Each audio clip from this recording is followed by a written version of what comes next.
النهاردة هنكمل مذاكرة الجزء الثالث من chapter 2 وهو بيتكلم عن خصائص اللغة الإنسانية properties of human language.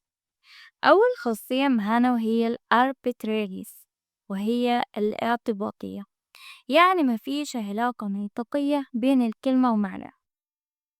يعني مثلا ليه بنقول كلب أو دك؟ ليه؟ مفيش سبب يجاوبنا على السؤال إحنا ليه بنقول كلب أو دب. دي مجرد رموز اتفقنا عليها، وده بيخلي اللغة نظام رمزي معتمد على التفاهم مش الشكل. تاني خاصية وهي productivity الإنتاجية. الإنسان يقدر يكون عدد لا نهائي من الجمل الجديدة، حتى جمل عمرنا ما سمعناها قبل كده، وده لأن اللغة فيها قدرة إبداعية مش موجودة عند الحيوانات. تالت خاصية معانا وهي displacement الإزاحة. اللغة بتسمح لنا نتكلم عن حاجات مش موجودة قدام، زي الماضي والمستقبل، أماكن بعيدة، أو حتى أشياء خيالية مش موجودة قدامنا، بنتكلم من خيالنا عادي خالص. رابع خاصية معانا وهي cultural transmission اللي هي النقل الثقافي. اللغة مش بنتولد بيها، لازم نتعلمها من البيئة والمجتمع اللي حوالينا. الطفل لو اتربى في بيئة بدون لغة مش هيطور لغة من نفسه، لأ مش هيتكلم أصلا، لازم يكون ليه فيه لغة علشان يكتسبها. خامس خاصية وهي duality الازدواجية. اللغة بتشتغل على مستويين، المستوى الأول هو الأصوات زي ب ت، والمستوى التاني هو المعنى اللي بينتج لما نركب الأصوات مع بعض. يعني عندنا وحدة صوت زي زائد تركيب المعنى هيدينا المعنى، يعني الصوت نركبه مع بعض هيدينا معنى. هي عبارة عن أصوات إحنا بنحطها مع بعض بتدينا معنى. رابع سادس خاصية وهي discreteness يعني الانفصالية. اللغة مكونة من وحدات صغيرة منفصلة أو مميزة، نقدر ندمجها بطرق مختلفة عشان نعمل كلمات ومعاني جديدة. يعني مثلا الفرق بين تاب وبات هو ترتيب الأصوات بس. سابع خاصية وهي reflexivity الانعكاسية، ودي ميزة فريدة للإنسان. يعني نقدر نستخدم اللغة عشان نتكلم عن اللغة نفسها. يعني أنا دلوقتي بشرح عن اللغة بستخدم لغة برضو. وده كان شرح مختصر عن الجزئية بتاعت properties of human language، وده كان ملخص سريع عن الجزئية دي عشان نكمل باقي الأجزاء. ويلا دلوقتي نسمع ونشوف الكلمات الجديدة. أستناكم في الفيديو اللي جاي. Properties of human language. While we tend to think of communication as the primary function of human language, it is not a distinguishing feature. All creatures communicate in some way. However, we suspect that other creatures are not reflecting on the way they create their communicative messages or reviewing how they work, or not. That is, one barking dog is probably not offering advice to another barking dog along the lines of, "Hey, you should lower your bark to make it sound more menacing." They're not barking about barking. Humans are clearly able to reflect on language and its uses, e.g., I wish he wouldn't use so many technical terms. This is reflexivity. The property of reflexivity, or reflexiveness, accounts for the fact that we can use language to think and talk about language itself, making it one of the distinguishing features of human language. Indeed, without this general ability, we wouldn't be able to reflect on or identify any of the other distinct properties of human language. We'll look in detail at another 5 of them: displacement, arbitrariness, productivity, cultural transmission, and duality. Displacement. When your pet cat comes home and stands at your feet calling meow, you are likely to understand this message as relating to that immediate time and place. If you ask your 12 the study of language cat where it has been and what it was up to, you'll probably get the same meow response. Animal communication seems to be designed exclusively for this moment, here and now. It cannot effectively be used to relate events that are far removed in time and place. When your dog says grr, it means grr, right now, because dogs don't seem to be capable of communicating grr, last night, over in the park. In contrast, human language users are normally capable of producing messages equivalent to grr, last night, over in the park, and then going on to say in fact, I'll be going back tomorrow for some more. Humans can refer to past and future time. This property of human language is called displacement. It allows language users to talk about things and events not present in the immediate environment. Indeed, displacement allows us to talk about things and places, e.g. angels, fairies, Santa Claus, Superman, heaven, hell, whose existence we cannot even be sure of. Animal communication is generally considered to lack this property.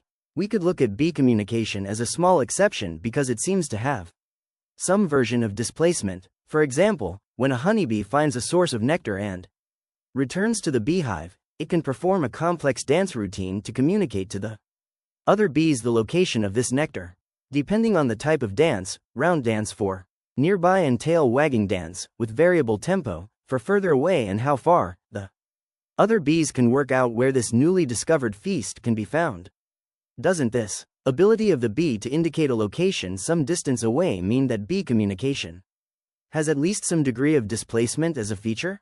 Yes, but it is displacement of a very limited type. It just doesn't have the range of possibilities found in human language. Certainly, the bee can direct other bees to a food source. However, it must be the most recent food source. It cannot be that delicious rose bush on the other side of town that Uva visited last weekend, nor can it be, as far as we know, possible future nectar in bee heaven. Arbitrariness. It is generally the case that there is no natural connection between a linguistic form and its meaning. The connection is quite arbitrary. We can't just look at the Arabic word jays and, from its shape, for example, determine that it has a natural and obvious meaning any more than we can with its English translation form dog.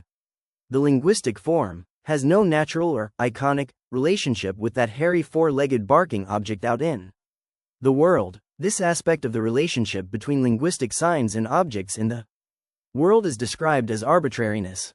Of course, you can play a game with words to make them appear to fit the idea or activity they indicate, as shown in these words from a child's game. However, this type of game only emphasizes the arbitrariness of the connection that normally exists between a word and its meaning. Animals and human language. Figure 2.1. Small. There are some words in language with sounds that seem to echo the sounds of objects or activities and hence seem to have a less arbitrary connection. English. Examples are cuckoo, crash, slurp, squelch or whir. However, these onomatopoeic words are relatively rare in human language. For the majority of animal signals, there does appear to be a clear connection between the conveyed message and the signal used to convey it. This impression we have of the non-arbitrariness of animal signaling may be closely connected to the fact that, for any animal, the set of signals used in communication is finite. That is, each variety of animal communication consists of a fixed and limited set of vocal or gestural forms. Many of these forms are only used in specific situations, e.g. establishing territory, and at particular times, e.g. during the mating season. 13. Productivity. Humans are continually creating new expressions and novel utterances by manipulating their linguistic resources to describe new objects and situations. This property is described as productivity, or creativity, or open-endedness, and essentially means that the potential number of utterances in any human language is infinite. The communication systems of other creatures are not like that. Cicadas have 4 signals to choose from and vervet monkeys have 36 vocal calls.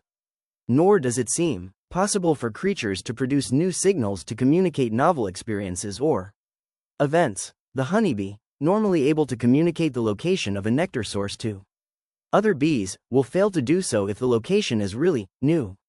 In one experiment, a hive of bees was placed at the foot of a radio tower and a food source placed at the top. 10 bees were taken to the top, given a taste of the delicious food, and sent off to tell the rest of the hive about their find. The message was conveyed via a bee dance and the whole gang buzzed off to get the free food. They flew around in all directions, but couldn't locate the food. It's probably one way to make bees really mad. The problem seems to be that bee communication has a fixed set of signals for communicating location, and they all relate to horizontal distance. The bee cannot manipulate its communication system to create a new message indicating vertical distance. According to Carl von 14, the study of language, Frisch, who conducted the experiment, the bees have no word for up in their language, and they can't invent one. This limiting feature of animal communication is described in terms of fixed reference. Each signal in the system is fixed as relating to a particular object or occasion. Among the vervet monkey's repertoire, there is one danger signal, chutter, which is used when a snake is around, and another rraup, used when an eagle is spotted nearby. These signals are fixed in terms of their reference and cannot be manipulated. What might count as evidence of productivity in the monkey's communication system would be an utterance of something like "See hut rraup" when a flying creature that looked like a snake came by. Despite a lot of research involving snakes suddenly appearing in the air above them, among other unusual and terrifying experiences, the vervet monkeys didn't produce a new danger signal. The human, given similar circumstances, is quite capable of creating a new signal, after initial surprise perhaps, by saying something never said before, as in "Hey, watch out for that flying snake." Cultural transmission. While we may inherit physical features such as brown eyes and dark hair from our parents, we do not inherit their language. We acquire a language in a culture with other speakers and not from parental genes. An infant born to Korean parents in Korea, but adopted and brought up from birth by English speakers in the United States, will have physical characteristics inherited from his or her natural parents, but will inevitably speak English. A kitten, given comparable early experiences, will produce meow.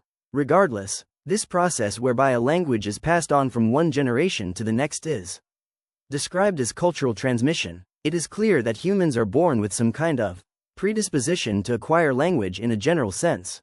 However, we are not born with the ability to produce utterances in a specific language such as English.